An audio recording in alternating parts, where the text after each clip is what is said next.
es bastante amplio. Y si sumado a esto tomamos en cuenta banco de sangre, pues es mucho mayor, ya que estamos hablando de otro servicio, ¿no?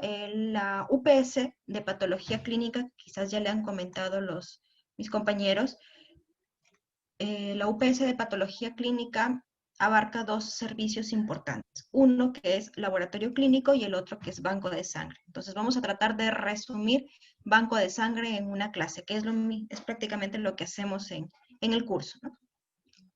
Pero hablando de laboratorio de hematología, debemos tomar en cuenta el examen básico y del cual podemos sacar mucho provecho si es que lo sabemos interpretar. Y es un examen muy solicitado en todos los servicios, en todas las áreas y en todo momento, que es el hemograma. Entonces, hablar de laboratorio de hematología, en hematología, uno de los principales, y es donde vamos a ahondar un poquito, es en el hemograma, ¿no? Ustedes observen acá la muestrita de sangre, claro que este no es un tubo adecuado para hemograma, pero estos sí, los que están de tapita morada, que son procesados actualmente en analizadores hematológicos. No vamos a hacer mucho hincapié en el manual porque ya está quedando en desuso, ¿no? La tecnología, debemos ir de la mano con la tecnología que poco a poco nos está brindando mayor información. Entonces, para recordar brevemente la hematopoiesis, en la hematopoiesis hablamos de producción, desarrollo, diferenciación y maduración de todas las células sanguíneas. Entonces, durante las distintas etapas de desarrollo en el ser humano, las células hematológicas se van a desarrollar y madurar en distintos órganos, ¿no? Tenemos el periodo mesoblástico, el periodo hepático y el periodo mieloide. El periodo mesoblástico, que se lleva a cabo en el saco vitelino fetal entre la segunda semana y el segundo mes de vida fetal. Aquí lo que el ser humano o el feto, el embrión tiene es hemoglobinas embrionarias, que poco a poco van a ir desapareciendo. Luego viene el periodo hepático, del mismo nombre obtenemos que el desarrollo se da en el hígado, además también en el vaso, ocurre entre el segundo y séptimo mes de vida fetal. ¿Qué tipo de hemoglobina se desarrolla en este periodo? La hemoglobina fetal. Y en el periodo mieloide, del nombre obtenemos que va a ser su desarrollo en la médula ósea y va a continuar durante la vida adulta, ¿no? Entonces, durante la vida adulta, el desarrollo y la diferenciación de las células sanguíneas viene a darse en el periodo mieloide. Hay formación de hemoglobina A, que poco a poco va a ir reemplazando a la hemoglobina fetal. Y también es importante saberlo porque cuando hay alguna enfermedad hematológica o oncohematológica, aparte del estudio de sangre periférica, también se debe realizar el estudio mieloide, ¿no? En médula ósea. El gráfico para que ustedes recuerden, tenemos inicialmente el saco vitelino, luego el desarrollo o la mielopoiesis o hematopoiesis en el hígado y en el vaso y posteriormente en médula ósea, que continúa en el periodo postnatal.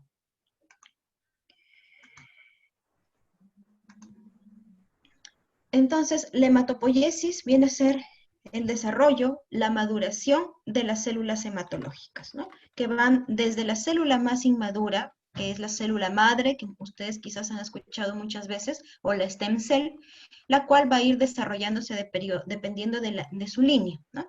Dependiendo de las citoquinas que lo rodeen. Tenemos la célula inmadura mieloide, que es el mieloblasto, y la linfoide, ¿no? Y poco a poco van a ir madurando hasta obtener las células maduras, como es el basófilo, el eosinófilo, neutrófilo, monocitos, plaquetas, eritrocitos y los linfocitos. Entonces, las células maduras, que son esta última línea que observamos acá, las vamos a encontrar principalmente en sangre periférica. Mientras que las células inmaduras, que son todas estas líneas que observamos acá, las vamos a encontrar en médula ósea, ¿no? Más no en sangre periférica. En laboratorio, ¿qué es lo que estudiamos? Sangre periférica. Por lo tanto, lo que vamos a reportarles a ustedes son estas células. Suponiendo que en un reporte de laboratorio clínico les vayan indicando presencia de blastos o presencia de promielocito, mielocito, que ya vamos a ver la línea de maduración de los blancos, entonces ustedes entran en alerta y van a decir, oh, algo está pasando, algo patológico hay, ¿ya? Entonces, por eso es importante empezar desde aquí, desde la hematopoiesis. ¿Cómo es que ha ido evolucionando el hemograma, ¿no? Empezamos muchísimos años atrás con hemogramas manuales y poco a poco se ha ido implementando o la tecnología ha ido avanzando y mejorando, llegando a tener hemogramas automatizados. Entonces tenemos acá, miren, cómo se hacía en esta cámara conocida como cámara de Neubauer. Se colocaba muestra, se colocaba reactivo. Esta camarita tiene unas cuadrículas que posteriormente se observaban en el microscopio y se hacía el recuento manual, ¿no? Recuento de glóbulos rojos, recuento de blancos, recuento de plaquetas, y por ende todo esto iba a ser muy dependiente del operador, de la persona del laboratorio que esté realizando este procedimiento. Entonces, si tenía buena experticia, el error iba a ser menor. Si tenía poca experiencia, el error va a ser mayor. Entonces, en el manual, método manual, tenemos mucha tendencia al error. Y acá el microhematocrito, que bueno, esto sí lo seguimos usando muchas veces para hacer verificaciones, que se utilizan estos capilares y esta centrífuga especial, que es la microhematocrito, ¿no? La centrífuga microhematocrito, para poder llegar a medir o dosar el hematocrito.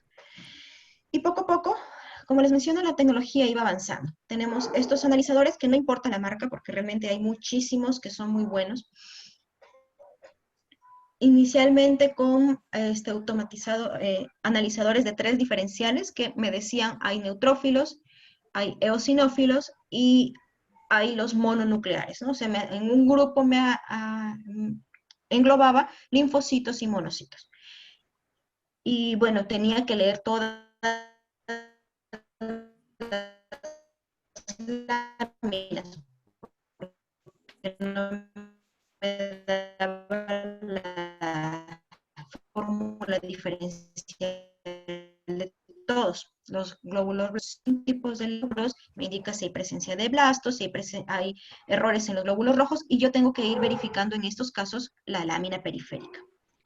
Entonces, un cuadro hemático completo, ya abocándonos al automatizado, me da, observen, toda esta información. Entonces, cuando ustedes reciban un resultado de un hemograma, observan distintos parámetros, ¿no?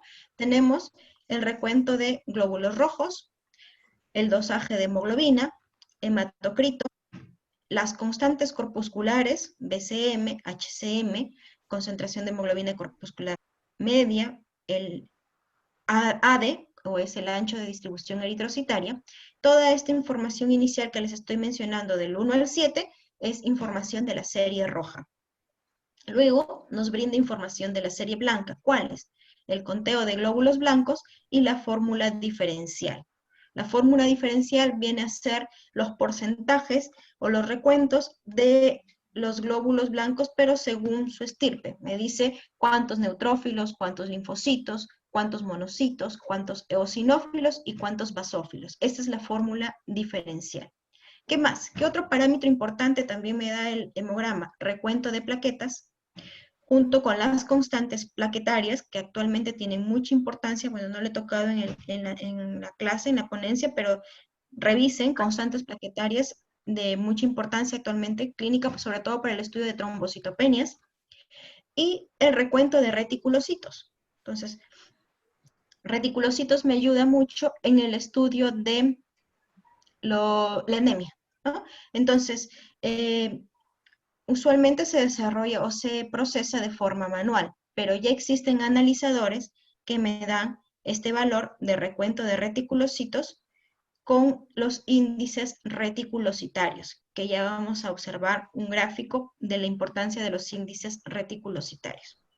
Entonces, este es un dibujo o una impresión de la información que me da un hemograma automatizado. La serie roja, perdón, la serie blanca, la serie roja y la serie plaquetaria, además de unos gráficos que, bueno, cuando aprendemos a interpretarlos son de gran ayuda. Empezamos con el recuento de eritrocitos. El recuento de eritrocitos automatizado se da de esta manera, en un diluyente, se va a encontrar en este diluyente un electrodo interno, un electrodo externo, y las células van a pasar, si ustedes observan esta apertura de canal, pasan por este canal, ¿no?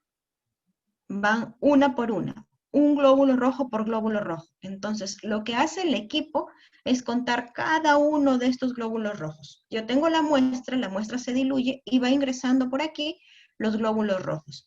Entonces, al pasar, en el momento en el que pasa por esta apertura, el glóbulo rojo, el equipo genera un pulso, por eso es que tiene los electrodos. Genera un pulso y va contando. Y es más, este pulso me identifica también el tamaño. Miren, observen este pulso grande porque tengo un eritrocito más grande y aquí un pulso pequeño porque esta célula tiene menor tamaño o menor volumen. Entonces, por este principio que se llama principio de Coulter, es el conteo de pulsos de impedancia, hace el recuento de eritrocitos. Entonces, obviamente, si yo comparo este recuento con el recuento que se hacía manual, pues este es de mucha más ayuda y es más exacto, porque me va a ir diciendo exactamente cuántos eritrocitos pasaron por este canal. Y además, aunado a eso, al tener esta altura del pulso, me va a indicar el tamaño, es decir, una de las constantes que se llama BCM, volumen corpuscular medio. Entonces vamos adelantándonos y decir que el volumen corpuscular medio también es una constante o un parámetro que es muy medido por estos analizadores. Existen errores, siempre va a existir errores para todas las metodologías, sea manual o automatizada, los errores preanalíticos, por ejemplo, crioaglutinaciones. ¿Qué sucede en las crioaglutinaciones? Los glóbulos rojos a través de una inmunoglobulina, que es la inmunoglobulina M, se van a unir, se van a aglutinar. Entonces, yo no tengo solo un eritrocito que pasa por acá, sino voy a tener un grupo de eritrocitos de glóbulos rojos que van a pasar, que están unidos, y el equipo me va a contar a todos estos eritrocitos juntos, pegados, como si fuera uno solo. Entonces yo voy a tener una falsa disminución de glóbulos rojos. Leucocitosis acentuada, cuando hay muchos leucocitos marcados, hay leucocitosis de 100.000, 200.000, estos leucocitos van a pasar por acá y van a ser contados como glóbulos rojos. Plaquetas gigantes, ya que para decir que es un eritrocito, el equipo me dice, el tamaño que yo voy a medir es entre 50 y 120. Entre 50 y 120 yo digo que es un eritrocito. Si es menor a 50, yo digo que es una plaqueta. Entonces, cuando hay plaquetas muy grandes que pueden llegar a medir, que se llaman plaquetas gigantes que existen, pueden llegar a tener el tamaño de un glóbulo rojo, al pasar por acá, el equipo lo cuenta como glóbulo rojo y no como plaqueta. Microcitosis extrema y fragmentos eritrocitarios que son muy pequeñitos y que el equipo ya no los cuenta como glóbulos rojos. Esos son errores preanalíticos.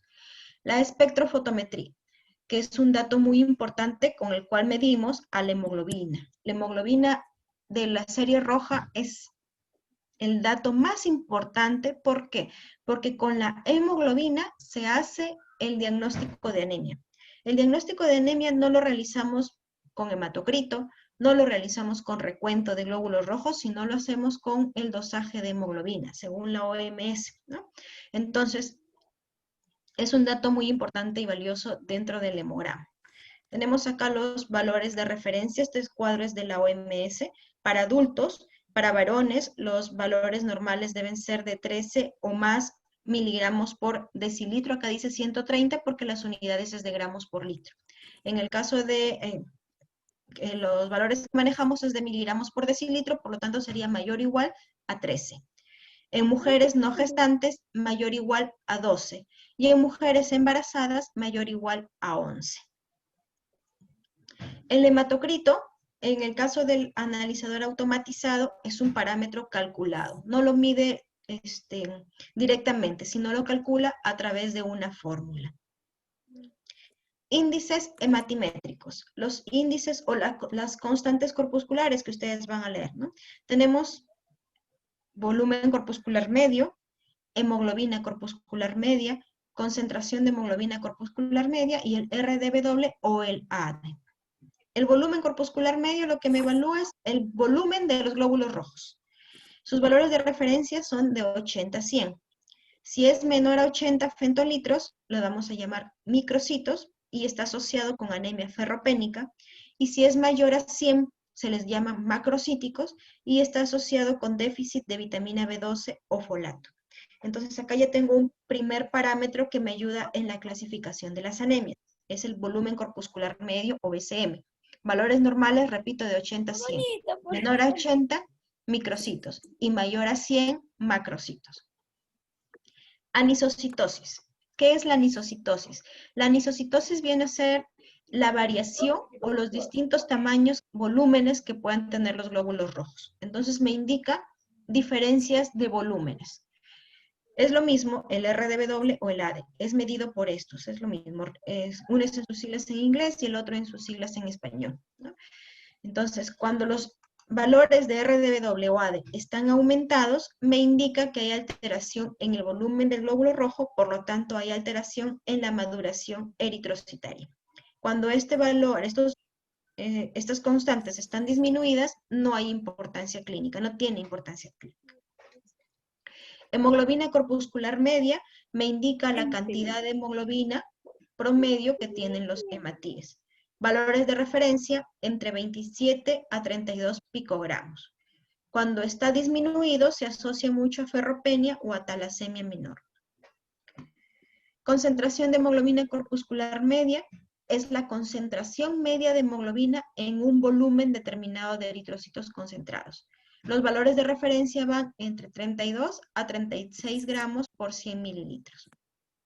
Mayor a 36 son compatibles con esclerocitosis hereditaria. Y cuando estos valores son bajos, compatibles con ferropenia. Entonces, en conclusión, en relación a las constantes corpusculares, tenemos estas. MCB, sus valores normales van entre 80 a 100. ¿Recuerdan qué significaba cuando era menor a 80? ¿Valores menores a 80?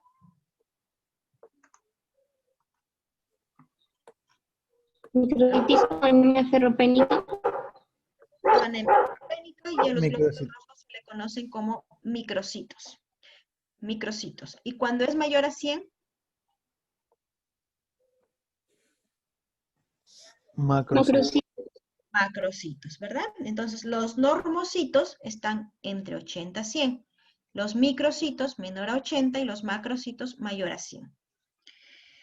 Los valores normales del MSHC, 32 a 36 gramos. Cuando es menor a 32, estamos pensando en hipocromía. El MSH entre 27 y 32 picogramos. Cuando es menor a 27, tenemos sospecha de hipocromía también. Y el RDW o el ADE, valores normales de 12 a 15. Cuando es mayor a 15, ¿qué me indicaba? Cuando eran valores altos, ¿qué me indicaba? ¿Recuerdan?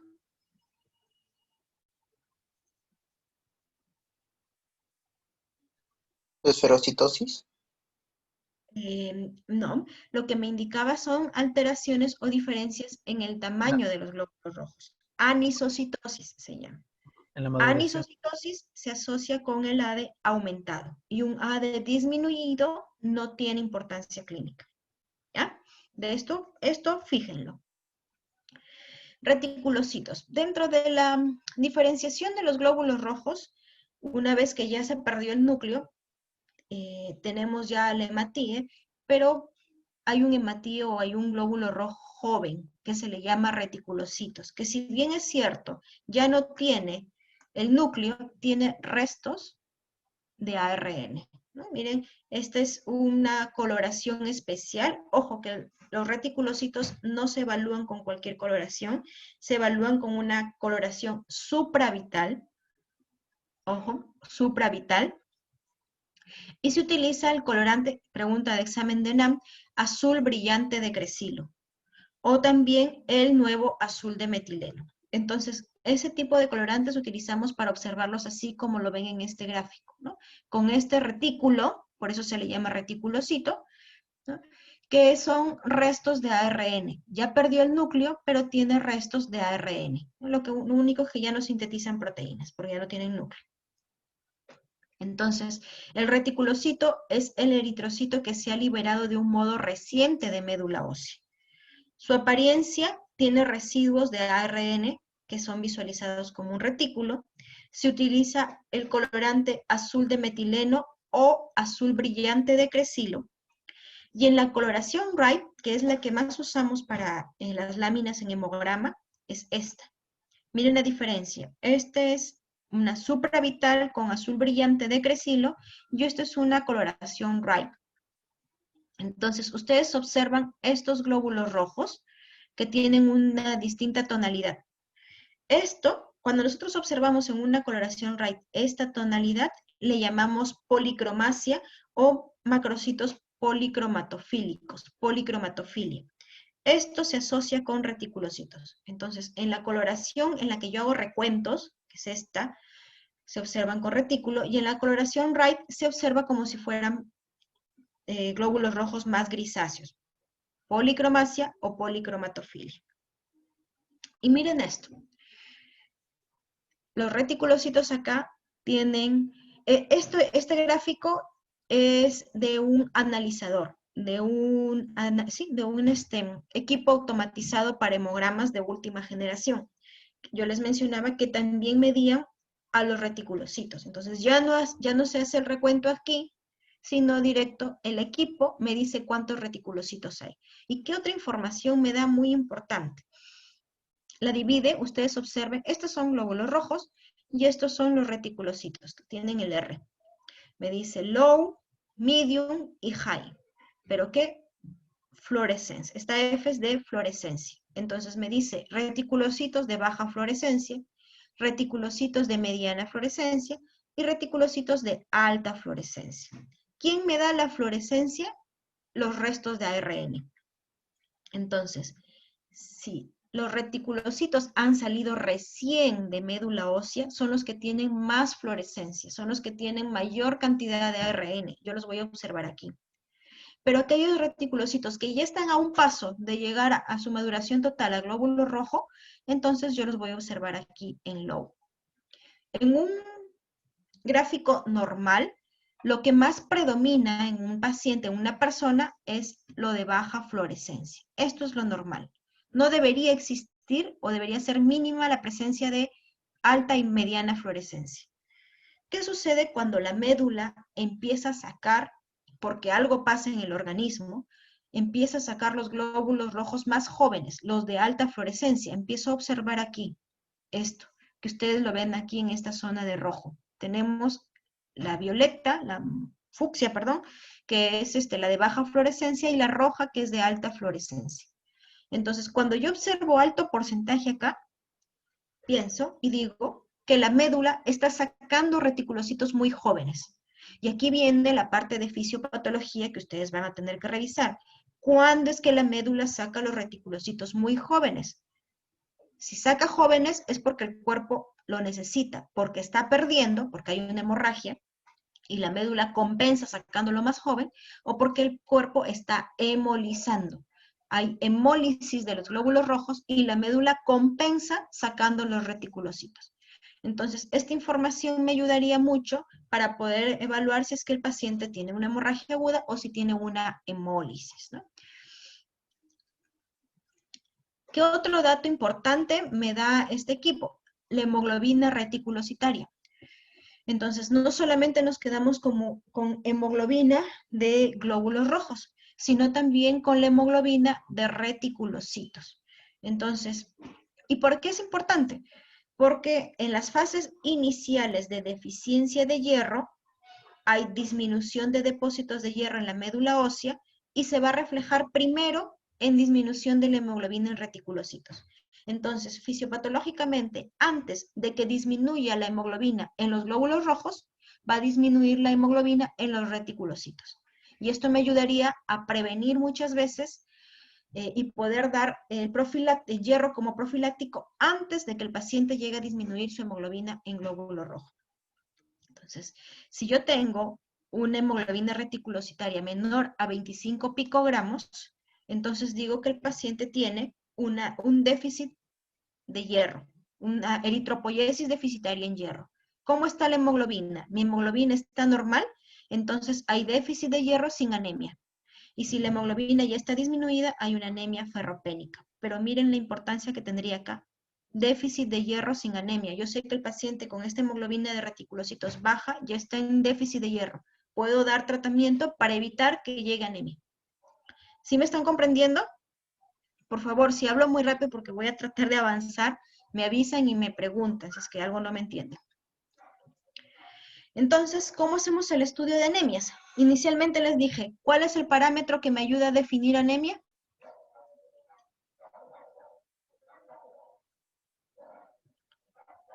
¿Están ahí? Chicos, ¿cuál es el parámetro que me ayuda a definir anemia? La hemoglobina. Exacto, la hemoglobina. Correcto, Ángelo. Entonces yo empiezo evaluando la hemoglobina y digo, es una anemia leve si es que la hemoglobina está entre 13 a 10 gramos por decilitro. Es una anemia moderada si la hemoglobina está entre 10 a 8 gramos por decilitro. Y es una anemia severa si la hemoglobina es menor a 8 gramos por decilitro. Entonces, empiezo con la evaluación de hemoglobina. Entonces, listo. Clasifiqué a la anemia. Recordemos que la anemia es un síndrome. Algo debe estar causando la anemia. Y para poder dar anemia en mi paciente. Entonces paso a la siguiente clasificación. ¿Qué es lo que evalúo? Las constantes corpusculares. Empiezo. ¿Cómo está el volumen corpuscular medio y la concentración de hemoglobina corpuscular medio?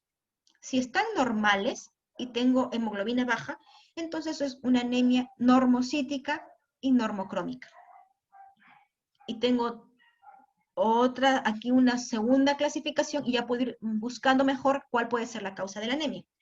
Si tengo el volumen corpuscular medio y la concentración de hemoglobina corpuscular media baja, entonces yo estoy diciendo que tengo una anemia microcítica hipocrómica. ¿Quiénes están acá? A la cabeza en nuestro país, anemia por déficit de hierro, una anemia ferropénica y bueno, y otras más. Si yo tengo el volumen corpuscular medio alto, entonces sería una anemia macrocítica. Y la anemia macrocítica puede ser megaloblástica o no megaloblástica.